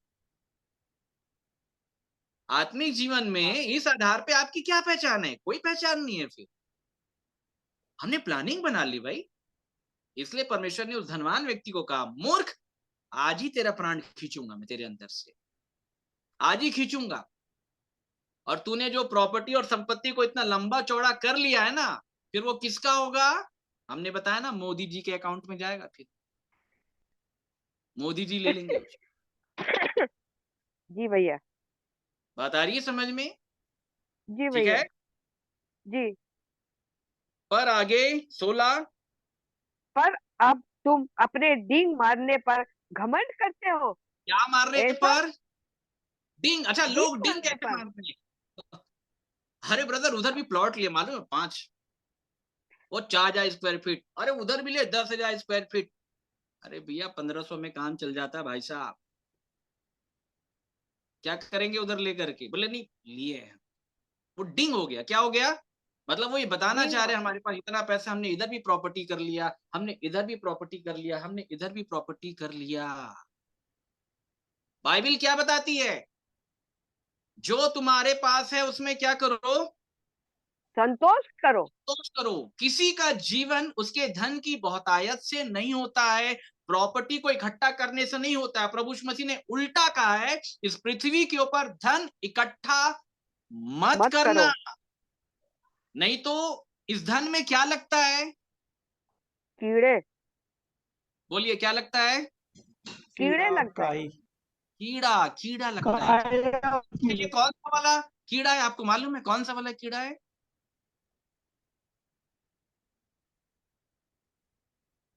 अरे इस कीड़े की क्वालिटी भी तो समझनी पड़ेगी भाई, कौन सा वाला कीड़ा है? जो हमें नर्क ले जाता है। ये राइट। नरक वाला ही कीड़ा है, नरक तक लेकर के जाएगा। ये कीड़ा मरता नहीं है, इसको समझ लें आप। अच्छा, अब अपन पुराने नियम में चलते हैं। पुराने नियम में जब इजरायलियों को जब भूख लगी, यहूदियों को जब भूख लगी, जब कुड़कुड़ा रहे थे, बड़बड़ा रहे थे, ठीक है, तो जी। मूसा प्रार्थना किया तो परमेश्वर ने बोला कि ठीक है, मैं कल मन्ना बरसाऊंगा। बोलिए क्या बरसाऊंगा? मन्ना बरसाऊंगा।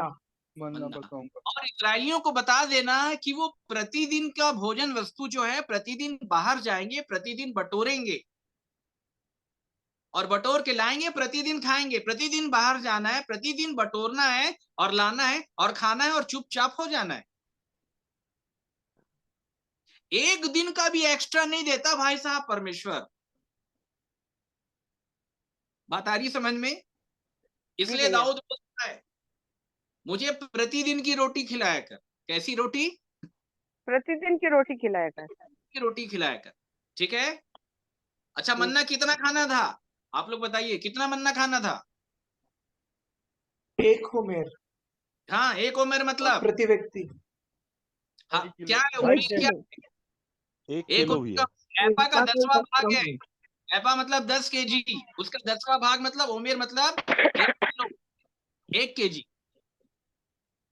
अगर आपके परिवार में उस समय 4 लोग हैं वहां पे, तो प्रभु बोलता है 4 किलो ही बरसाऊंगा तेरे लिए। कितना? 4 किलो। 4 किलो। 4 किलो लिखा है कि प्रति व्यक्ति के पीछे 1 ओमेर बिनना है। कितना बिनना है? एक ओमेर। 1 होमेर। ये मतलब 1 केजी। जैसे परिवार में 4 लोग हैं, माता पिता और 2 बच्चे, मतलब कितना देगा परमेश्वर? 4 किलो। 4 हाँ, किलो। 4 किलो देगा। ध्यान के साथ समझिएगा। अच्छा अमन भाई, ध्यान के साथ सुनिएगा। आपके लिए 1 किलो चावल चल जाएगा एक दिन में? 1 किलो चावल जी कम है भैया कि ज्यादा है? चला लूंगा भैया। कम। नहीं नहीं, 1 किलो चावल कम है कि ज्यादा है? थोड़ा कैलकुलेशन ज्यादा लगा। है, ज्यादा है है? भैया, ज्यादा अरे ज्यादा है। बहुत ज्यादा है। आप आधा किलो में निपट जाएंगे। जी हाँ, 1 पाव। ठीक है। 2 टाइम का अगर आप खाएंगे तो ज्यादा से ज्यादा मैक्सिमम आधा किलो चावल खाएंगे आप। अगर अच्छे खुराक वाले हैं ना, बहुत अच्छे तगड़े खुराक वाले हैं तो। नहीं तो अगर हमारे टाइप अगर रहे तो हम तो 300 में ही निपट लेंगे, 300 ग्राम में ही हमारा। तो बात आ रही है समझ में? तो एक परिवार में 4 लोग हैं, 4 केजी दे रहा है, मतलब महीने में कितना केजी हो गया? 120 किलो। अरे इतना 120 गवर्नमेंट नहीं देती है भाई साहब। गवर्नमेंट कितना देती है चावल? 30 किलो, 35 किलो। परमेश्वर कितना चावल दे रहा था आज से हजारों वर्ष पहले? अगर 4 लोग हैं तो 120 केजी चावल दे रहा था। वो कम था? नहीं था। ठीक है। more than और ये sufficient. बोला गया कि जितना तुमको दे रहा हूं ये आज के लिए दे रहा हूं, इसको कल के लिए नहीं बचाना। बात आई समझ में? जी नियम क्या है, ध्यान के साथ समझिएगा। इसको कल के लिए नहीं बचाना। बोलिए कहाँ के लिए?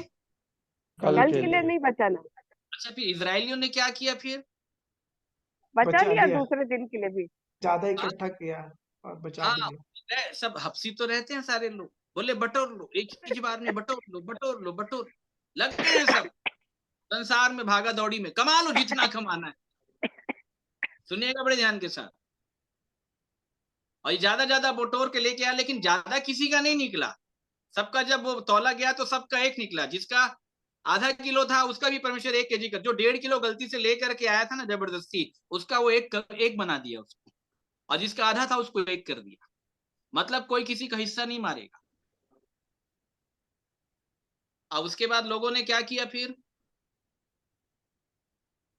बचा भी लिया अगले दिन, अगले दिन के लिए क्या कर लिया? बचा बचा लिया। लिया। लिया। काय के लिए बचाया बताओ तो? अगले दिन के लिए क्या कारण था भाई साहब अगले दिन तक बचाने? क्या पता मिले ना मिले, प्रभु गिराए ना गिराए। डायरेक्ट आपने कहा परमेश्वर का थोड़ी कोई भरोसा है भाई साहब। आज दे दिया, कल थोड़ी ना देगा, वो बार बार थोड़ी ना देगा। आज लोग यही बोलते हैं भाई साहब ऊपर से थोड़ी मिलेगा खाने के लिए। आखिर सच्चाई तो ये ऊपर से ही मिलेगा भाई साहब खाने। सेविंग कर लिया, कल की चिंता में चले गए। ध्यान के साथ सुनिएगा। और परमेश्वर ने मूसा को ये बोला, जब तक कि ये इस नियम में क्वालिफाइड नहीं होंगे मैं इनको अपनी व्यवस्था नहीं दूंगा।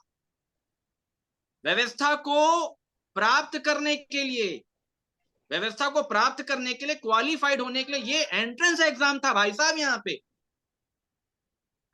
तब आगे निर्गमन 20 में जा करके उनको परमेश्वर ने व्यवस्था दिया कि मुझे छोड़ दूसरे को ईश्वर करके मत। जो लोग अधर्म के धन में सच्चे ठहर गए उनको मिला है भाई साहब। आपने तो वो घर में वो 10 आज्ञाओं की तख्तियां फ्रेम करा के लगा दी है, उससे कुछ होना जाना नहीं। पहले एग्जाम में पास होना तो सीखें। क्या समझ रहे हैं? बात आ रही समझ में? जी भैया। इसलिए नए नियम में प्रभु यीशु मसीह ने कहा कि पृथ्वी के ऊपर धन इकट्ठा मत करना। अच्छा, ये जो संदेश था ये सबके लिए थोड़ी ना था, ये तो चेलों को दिया प्रभु यीशु मसीह। किसको दिया है? चेलों को। चेलों को। और उन लोगों ने पालन भी किया। आप जब तक भीड़ में आते रहेंगे आपके लिए संदेश नहीं है, वो तो मैं सुना दे रहा हूं, एक अलग विषय। आ रही है बात समझ में? जी जी भैया। चेलों के लिए था, बड़ी भीड़ के लिए नहीं था। बड़ी भीड़ को तो प्रभु यीशु मसीह बार बार ये बोलते रहेगा मेरे फॉलोअर बनो, फॉलोअर बनो, फॉलोअर बनो। देन उसके बाद मैं तुमको पहाड़ी उपदेश सुनाऊंगा। पहाड़ी उपदेश मैंने बताया पहाड़ी लोगों के लिए, नीचे के लोगों के लिए नहीं। तो पृथ्वी के ऊपर धन इकट्ठा नहीं करना, प्रभु यीशु मसीह ने चेलों को बता दिया। अगर धन इकट्ठा करोगे तो कीड़ा और काई पड़ेंगे। अच्छा, ये कीड़े और काई का क्या काम होता है फिर मालूम है आपका? अब फिर से आ जाएं याकूब 5 में, सुनिएगा ध्यान से। 5 का 1 से पढ़िएगा। हे धनवानों। जी भैया पढ़ो। हाँ अमन पढ़िए, भाई अमन पढ़ो। पढ़िए। हाँ थैंक यू आंटी। हे धनवानों सुन तो लो, तुम अपने आने वाले क्लेशों पर चिल्ला चिल्ला कर रो। अच्छा, अब ये धनवान कौन है? अब हम लोग मालूम है बाइबल पढ़ते हैं तो बहुत लोग इस वचन को क्या बोलते हैं, वो संसार के धनवानों। अरे संसार के धनवानों को नहीं बोल रहा है भाई साहब। ये तो उन आत्मिक लोगों को बोल रहा है जो लोग व्यापार करने चले गए थे, जिनके पास संतोष का जीवन नहीं था, और जो संतोष नहीं करते, लिखा है वो धनी होना चाहते हैं, वो धनवान बन जाते हैं। आई बात समझ में? जो कल की चिंता में चले गए। और ऐसे ही धनवानों का स्वर्ग के राज में प्रवेश करना कठिन है, याद रखिएगा, नहीं जाएगा कोई स्वर्ग। बात समझ रहे हैं? कोई नहीं जाएगा ऐसे में। अब इनको कहा जा रहा है, हे धनवानों सुन तो लो, अपने आने वाले क्लेशों पर चिल्ला चिल्ला कर रहो। मतलब अब तुम्हारे ऊपर क्लेश आने वाला है, तैयार रहो तुम।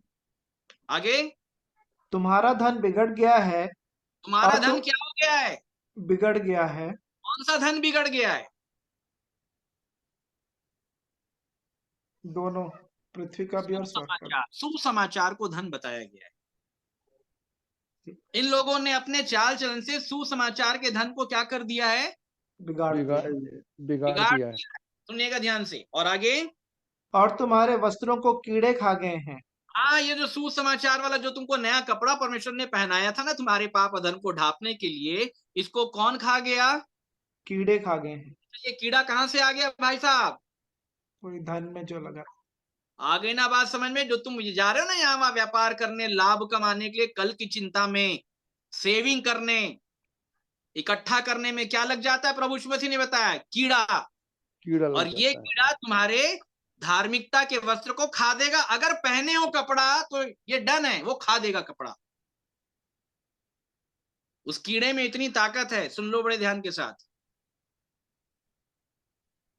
तो अगर आप चाहते हैं कि वो कीड़ा ना आए, तो भविष्य काल की चिंता से निकल लो। बात आ रही है समझ में? जी भैया। लिखा है नहीं तो तुम्हारे कीड़े खा जाएंगे, तुम्हारे वस्त्र को कीड़े खा जाएंगे, सब तुम्हारा खत्म हो जाएगा, लिखा हुआ है। आ रही है बात समझ में? जी। ये उनको बोला गया जो कल की चिंता में चले गए थे। बोलिए, किसकी चिंता में? कल की चिंता में। की चिंता में। रोटी, कपड़ा, मकान, फ्यूचर, लग्जरी लाइफ, ये कैसे होगा, वो कैसे होगा, ये सब असंतोष का जीवन। बात आ रही समझ में? और बाइबल में साफ लिखा है, जो हमने तीमुथियुस की पत्री से बताया, कि तुम इस जगत में जब आए हो तो ना कुछ लेके आए हो, ना कुछ लेके जा सकते हो। यदि तुम्हारे पास खाने और पहनने को है, इनफ, इतने में ही क्या करना है? संतोष करना है। कौन कर रहा है संतोष इतने में? प्रभु ये भी चाहिए हम, प्रभु वो भी चाहिए। इसलिए याकूब ने ऐसे लोगों को बोला, तुम्हें लड़ाई झगड़ा कहां से आ गए? बोले सुख विलास से आ गए। तुम्हारे बॉडी में लग्जरी लाइफ की जो आत्माएं हैं वो फाइटिंग कर रही है। वही आत्माएं तो आपको परेशान करती है ना। वही आत्माएं तो बोल रही है, क्या कर रहा है भाई तू, ये वाला भी सामान खरीद, वो वाला भी सामान खरीद, इधर भी जा, उधर भी जा। तुम झगड़ते हो, तुम लड़ते हो, तुम बुरी इच्छा से मांगते हो। वो भी लोग किससे मांग रहे हैं? परमेश्वर पिता से। उसकी इच्छा के विरोध में जाकर के लोग मांग रहे हैं। बात समझ रहे हैं मेरे प्रिय?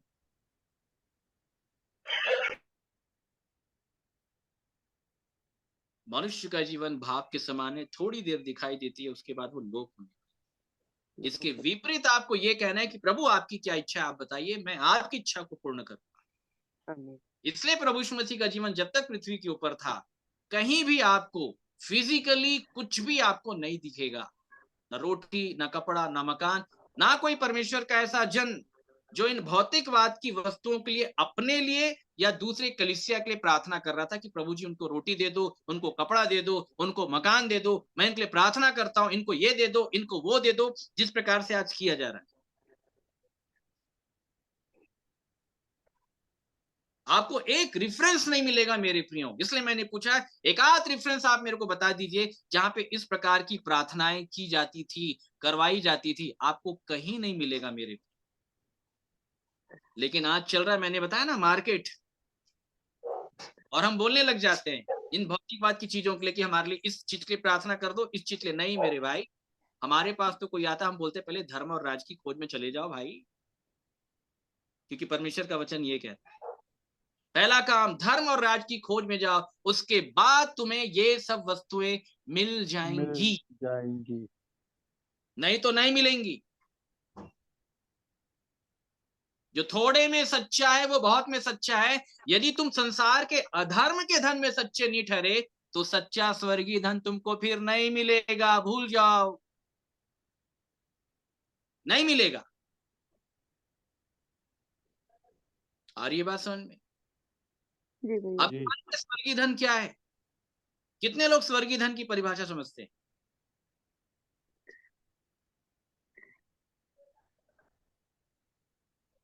प्राण की छुड़ौती मनुष्य का धन है, नीति वचन में जो लिखा है। क्या है वही स्वर्गीय धन? मेरे साथ एक वचन निकालिएगा, इब्रानियों 11 का 24 से पढ़िएगा, सुनिएगा बड़े ध्यान से। विश्वास ही से मूसा ने सयाना होकर फिरौन की बेटी का पुत्र कहलाने से इनकार किया, इसलिए कि उसे पाप में थोड़े दिन के सुख भोगने से परमेश्वर के लोगों के साथ दुख भोगना अधिक उत्तम लगा। आगे, उसने मसीह के कारण निंदित होने को मिस्र के भंडार से बड़ा धन समझा, धन क्योंकि क्या है? मसीह के कारण निंदित होना। यस, ये है स्वर्गीय धन। यही बात प्रभु यीशु मसीह ने कहा था, मेरे पीछे हो ले तब तुझको स्वर्ग में धन मिलेगा, क्योंकि जो मेरे पीछे आएगा वो निंदित होगा। और याद रखिए, ये रोटी कपड़ा मकान, ये फ्यूचर प्लानिंग ना आपको यहां तक आने नहीं देगी। अरे मूसा के पास मिस्र के भंडार का बड़ा धन था भाई, बहुत बड़ा स्पीकर था मूसा, मालूम है आप? कौन था मूसा? कैसा था? राजकुमार था। हाँ, राजकुमार था, बिल्कुल सही। और कैसा, बोलने में कैसा था वो? निपुण। कैसे था बताइए? बोलने में कैसा था मूसा? निपुण था भैया। अरे भाई साहब, आपसे थोड़ी पूछ रहे हैं। भद्दा बोलने वाला था। बोलने वाला कैसा था?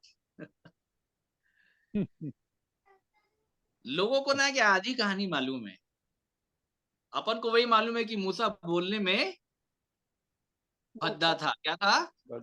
भद्दा था। भद्दा नहीं था, आपको मैं बता देता हूं, ठीक है? जब तक मूसा मिस्र के अंदर था, स्टीफनुस के भाषण को सुनिएगा, प्रेरितों के काम में लिखा है, वो वचन और कर्म दोनों में पावरफुल था, सामर्थी था। मूसा को मिस्रियों की सारी विद्या आती थी, और मूसा की पर्सनालिटी इतनी बेहतरीन थी, उसका वक्तव्य इतना शानदार था कि जो मूसा के साथ बैठता था वो उसका हो जाता था। जो मूसा के साथ बैठ गया वो उसका हो गया, कोई उसका इनकार ही नहीं कर सकता। उसकी सुंदरता, उसके शब्द, उसके बोलने का तरीका, उसका बॉडी लैंग्वेज, सब कुछ इतना पॉजिटिव, इतना पावरफुल था, इतना अट्रैक्शन से भरा हुआ था। जब उसको ये पता चला कि भैया मैं तो परमेश्वर का जन हूं, परमेश्वर के खानदान का हूं, मैं तो यहां फंस गया हूं, उसको समझ में आया कि ये मेरे जो भाई लोग हैं, ये जो फंसे हैं गुलामी में। अब उसको क्या लगा, मैं तो बड़ा अच्छा स्पीकर हूं, चलो एक काम करता हूं, इनको जाकर के बोलता हूं।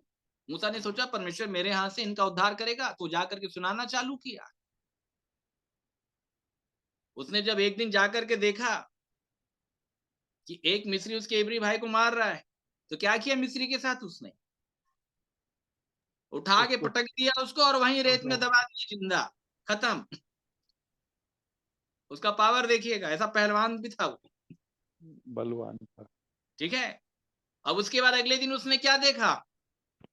आपस में भाई भाई लड़ रहे थे। अरे आपस में ये इजरायली लोग लड़ रहे हैं, तो वो जाके समझाने लग गया, अरे तुम भाई भाई हो के आपस में लड़ रहे हो? अरे हम लोग भाई भाई हैं। तो एक जन उसको समझाया, तुझको किसने हमारे ऊपर पास्टर बनाया भाई साहब? हाकिम बनाया।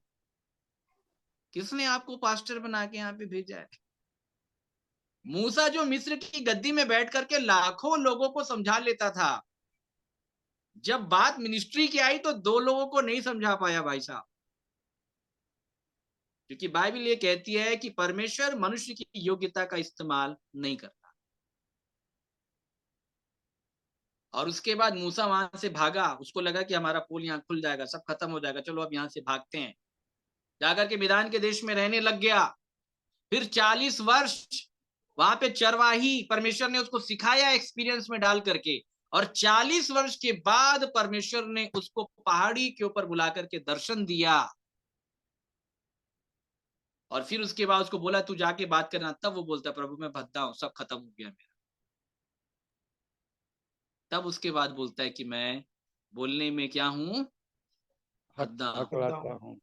हाँ, याद रखिएगा। परमेश्वर को 40 साल लग गया उसके मिस्र के ज्ञान को खाली करने में, क्योंकि 40 साल मिस्र में था ना, पूरा ज्ञान था। उस ज्ञान का इस्तेमाल परमेश्वर नहीं करता ना, मिनिस्ट्री नहीं करता। आपके ज्ञान का इस्तेमाल कभी नहीं करेगा, ये हमारा भी अनुभव। 40 साल परमेश्वर को लग गए मूसा को खाली करने में। क्या करने में? खाली करने में। खाली करने में। उसके बाद मूसा परमेश्वर के काम का बना। आ रही है बात समझ में? काम का बना। उसके बाद, उससे पहले मिस्र का पूरा भंडार था मूसा के पास, लेकिन उसको ये बात समझ में आ गई कि मसीह के कारण निंदित होना मिस्र के भंडार से बड़ा था। आ रही है बात समझ में? तो स्वर्गीय धन किसके पास है? जो मसीह के लिए क्या होगा? निंदित होगा। निंदित होगा। और ये आपके चाहने से नहीं होगा कि आप बोले मैं निंदित हो जाऊं, नहीं, ऐसा नहीं होगा। जब तक एक व्यक्ति अधर्म के धन में सच्चा नहीं ठहरेगा, तब तक मसीह के लिए दुख उठाना उसको सच्चा अनुग्रह बताया गया है। याद रखिएगा, क्या बताया गया है? सच्चा अनुग्रह। याद रखिएगा, जब अनुग्रह परमेश्वर का किसी के ऊपर हो जाएगा और विश्वासी यहां तक पहुंच जाएगा, तब वो मसीह के लिए दुख उठाने के लायक बनता है। और ये विरलों के साथ होता है, याद रखें, सबके साथ नहीं होता है, लेकिन उस हर किसी के साथ होगा जो परमेश्वर के पीछे चलने के लिए आएगा, तब ये अनुग्रह होता है। सच्चा अनुग्रह यही है, पौलुस बोलता है, मसीह के लिए दुख उठाना। और ये अनुग्रह तब होगा जब एक व्यक्ति संसार के अधर्म के धन में सच्चा ठहरेगा, संतोष करना सीखेगा, रोटी, कपड़ा, मकान, भविष्य काल की चिंताओं से ऊपर उठ करके वर्तमान काल में रहना सीखेगा। जो थोड़े में सच्चा है वो बहुत पे सच्चा है, जो अधर्म के धन में सच्चा है उसको परमेश्वर फिर स्वर्गीय धन भी दे देगा। पौलुस क्या कहता है? हमारे पास वो धन मिट्टी के बर्तन के अंदर है। और जब वो ये बोलता है तो पौलुस की जीवनी देख लीजिएगा, वो मसीह के लिए कितना दुख उठा रहा था। बात आ रही समझ में? कितना दुख उठा रहा था वो। तो आप समझ पा रहे हैं मेरे प्रियो? ये है धन का क्राइटेरिया, याद रखिएगा। नहीं तो कोई स्वर्ग नहीं जा पाएगा, क्योंकि संतोष सहित भक्ति बड़ी कमाई है। मतलब अगर भक्ति करना चाहते हैं, सुनेगा ध्यान से, तो संतोष सहित भक्ति बड़ी कमाई है। तो संतोष क्या हुआ? निंदित हो। संतोष एक इन्वेस्टमेंट है। कोई चीज अगर खरीदनी, अर्न करना है तो कुछ इन्वेस्टमेंट करना पड़ेगा। भक्ति अगर लेना चाहते हैं तो बदले में क्या इन्वेस्टमेंट करना पड़ेगा? संतोष। अगर संतोष नहीं है तो आप भूल जाओ कि परमेश्वर की भक्ति करने का अधिकार आपको मिलेगा। नहीं मिलता, किसी को देता ही नहीं है, या वो परमेश्वर किसी को भक्ति करने का अधिकार नहीं देता है, बिल्कुल नहीं देता। वो उन्हीं को देता है जो लोग संतोष करना जानते हैं। वो लोग भक्ति को कमा लेते हैं। बोलिए, किसको कमा लेते हैं? भक्ति को कमा लेते हैं। कमाना पड़ता है भाई साहब, कमाना पड़ेगा। जा, जो कुछ तेरा है उसको छोड़, कुछ इन्वेस्टमेंट कर अपना, तब तुझको मिलेगा, ऐसे नहीं मिलेगा। संतोष सहित भक्ति बड़ी कमाई है। संतोष का इन्वेस्टमेंट करना पड़ेगा, तब परमेश्वर की भक्ति का अधिकार मिलता है। नहीं तो भक्ति का अधिकार नहीं मिलेगा। प्रभु यीशु मसीह को भक्त बताया गया है यूहन्ना 10 में। अंधे व्यक्ति ने यही कहा कि हम जानते हैं कि परमेश्वर पापियों की नहीं सुनता, परंतु यदि कोई परमेश्वर का भक्त हो तो उसकी सुनेगा। ये अधिकार परमेश्वर की ओर से मिलता है। ये तब मिलता है जब एक व्यक्ति रोटी, कपड़ा, मकान और भविष्य काल की चिंताओं से ऊपर उठ करके परमेश्वर के राज्य और धर्म की खोज के लिए अपने जीवन को प्रतिदिन पूर्ण रूप से समर्पित करता है। तब ये अधिकार पिता की ओर से आपको मिलेगा। उससे पहले किसी को अधिकार नहीं मिलता। याद रखिएगा, परमेश्वर के पास आने का अधिकार परमेश्वर की ओर से दिया जाता है, तब मिलता है। कोई भी व्यक्ति मुंह उठा के चला जाएगा ऐसा नहीं है। बाइबल पढ़ लीजिए। मूसा को बोला तू मेरे पास है ना, बोला बाकी को चिता देना, बोलना पहाड़ के आसपास भी नहीं भटकेंगे, नहीं तो अच्छा नहीं होगा, वहीं खत्म कर डालूंगा इन लोग। मेरा बड़ा दिमाग खराब रहता है इन लोग से, क्योंकि उसको मालूम है जिनको मैं निकाला हूं ना, ये मेरी मजबूरी है, क्योंकि मैंने अब्राहम से प्रॉमिस किया है कि तेरे बच्चों को संभालूंगा। लेकिन ये बच्चे ठीक नहीं है, ये अच्छे नहीं है, ये हटीले हैं, ये टेढ़े हैं। हाँ, इनको समझा देना, ये आसपास भी नहीं आए। वो तो लिखा है कि इनका कराना सुन करके वो अब्राहम को दी हुई प्रतिज्ञा को स्मरण किया। अच्छा, मैंने तेरे को एग्रीमेंट दिया था रे अब्राहम, अरे चल ठीक है, ठीक है, रुक जा, मैं तेरे बच्चे को बचाता हूँ, चल ठीक। लेकिन बच्चे अच्छे नहीं है, बताया क्या, टेढ़े लोग हैं, हटीले लोग हैं, ये अच्छे लोग नहीं है ये। और यही अब्राहम के बच्चों ने चढ़ा दिया प्रभु यीशु मसीह को क्रूस के ऊपर, टेढ़े और हटीले लोगों ने। मैं जानता हूं कि तुम अब्राहम के वंश के हो, तो भी मेरा वचन तुम्हारे हृदय में स्थान, बोले ये अच्छे नहीं है। ये तो मैंने अपनी वाचा के कारण, जो मैंने अपने दास अब्राहम को दी है, उसके समर्पण के कारण मैं तुमको बचाने आया। लेकिन वो बोलते रहे इनको बता देना ये बाहर ही रहेंगे, तू आ, इनकी ओर से तू बात कर। तो लिखा मूसा बेचारा जोखिम के स्थान में जाता था। बोलिए कौन से स्थान में? जोखिम के स्थान।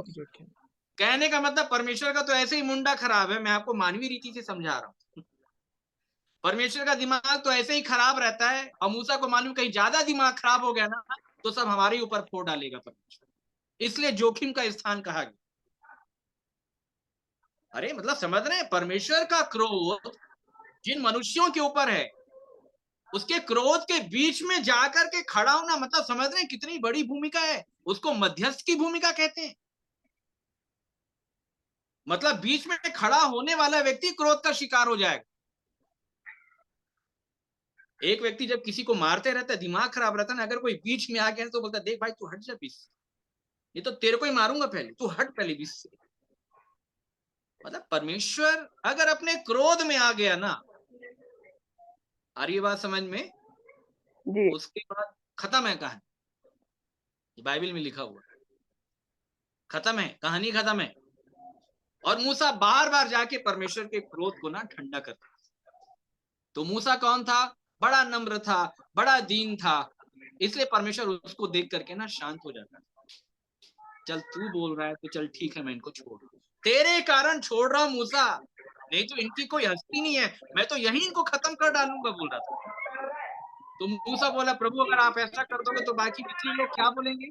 यहोवा बड़ी बड़ी बात बोल करके लेके गया था कि दूध की धारा, इसकी धारा, मधु की धारा बहती, वहां लेके जाऊंगा। बोला सब बकवास, झूठ बोल के लेके गया था, वहां नहीं पहुंचा पाया, इसलिए रास्ते में मार डाला। प्रभु आप मत करो ऐसा, आपका नाम खराब हो जाएगा, प्रभु इंसल्ट हो जाएगी आपकी। प्रभु बोला चल ठीक है। बात आ रही समझ में?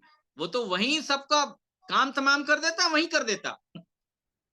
तो बार बार मूसा को बोलता तू हट, खाली तू हट, पीछे हट, हट पीछे हट, जल्दी हट। अब भी बताता हूं इन लोग को,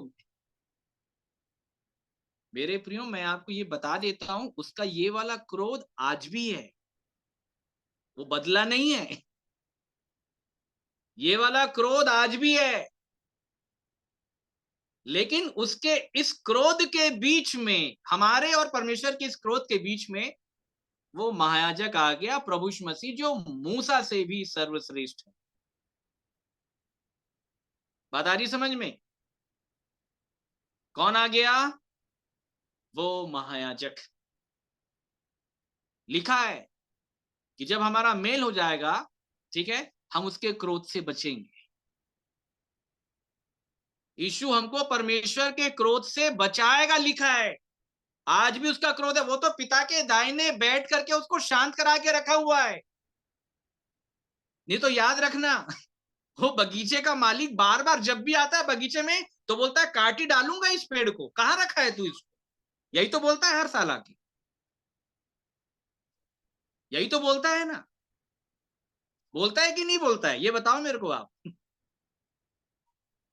वो बोलता है काट डालूंगा मैं इसको, भाई ये तो कोई फलल नहीं आ रहा है। तो वहां प्रभु यीशु मसीह हाथ जोड़ के खड़ा हो जाता है, प्रभु थोड़ा सा चाहिए, थोड़ा सा धैर्य। आ रही है बात समझ में? तो फिर चला जाता है वापस। ठीक है, तू बोल रहा है तो जा रहा हूं, तो अगली बार आऊंगा ना, छोड़ूंगा नहीं इसको। तो प्रभु यीशु मसीह बोलता ठीक है प्रभु, इस वर्ष और बढ़िया मैं खोद के खाद पानी डालूंगा, अगले वर्ष अगर ये नहीं फलेगा ना तो आप काट ही डालना प्रभु, मैं भी नहीं बोलूंगा उसके। बात आ रही है समझ में मेरे प्रियो? वो आज भी है क्रोधी, याद रखिएगा। पूरे नए नियम में उसके क्रोध की चर्चा है, नए नियम में पूरी उसकी चर्चा है। ठीक है, लोग तो केवल एक ही पहलू गाना में गाते हैं, यहोवा दयालु अनुग्रहकारी। अरे आगे का भी गाना गाना। आगे का भी गाना बनाओ भाई साहब। यहोवा क्रोधी, दंड देने वाला, पनिशमेंट देने वाला, वो दोषी व्यक्ति वो किसी रीति से छोड़ेगा नहीं, मसलेगा। ये सब गाना बनाओ भाई साहब, ये भी लिखा हुआ है बाइबल में। बात आ रही समझ में? अनुग्रहकारी दयालु वो तो उसका एक है, उसका एक कैरेक्टर है, लेकिन दूसरा कैरेक्टर ये भी है, इसको याद रखिएगा। बात समझ रहे हैं मेरे प्रियो?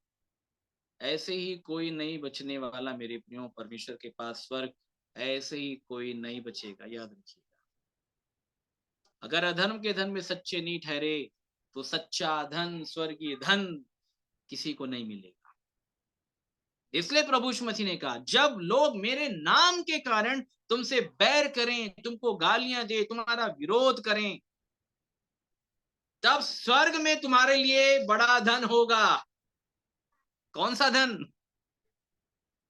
इसलिए बड़ा धन होगा क्योंकि तुमने मेरे लिए निंदा को सह लिया। मेरे लिए निंदा को सह लिया। निंदा सबसे बड़ा धन है, और ये सच्चा धन तब मिलेगा जब आप अधर्म के धन में सच्चे ठहरोगे। इसलिए जैसे ही चेले यहाँ पे आए, उनको पहले ये बोला गया कि अब चिंता करना छोड़ दो। क्या करना को छोड़ दो? चिंता करना छोड़ दो। कपड़ा, मकान, फ्यूचर काल, ये वो क्या होगा क्या नहीं होगा, छोड़ो, इन सब बातों को हटाओ। और चेलों ने हटाया भी, तब जाके वो अंताकिया में दुख उठाने के कारण मसीही कहलाए। अच्छा, एक था नहीं छोड़ा, यहूदा इस्करियोती, वो हो गया धन के चक्कर में खत्म। हुआ कि नहीं हुआ? भाई साहब, 1 दिनार तो हर दिन मिल ही रहा था चेलों को, लेकिन यहूदा 30 दिनार चाहिए था। कितना चाहिए था? 30 दिनार। खत्म हो गया भविष्य काल के चक्कर में उसको। इसी को लोभी बताया गया ना, हमने वो लोभी की कहानी सुनी,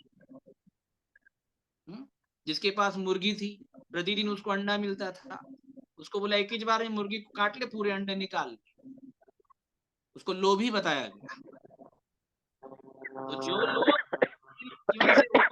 थोड़ा भी सोच रहे हैं, बाइबिल उनको लोभी बताती है। बाइबिल में जब प्रभु यीशु मसीह ने संदेश दिया ना, कल की चिंता नहीं करना, तो लिखा फरीसियों ने ठट्ठों में उड़ाया। क्यों?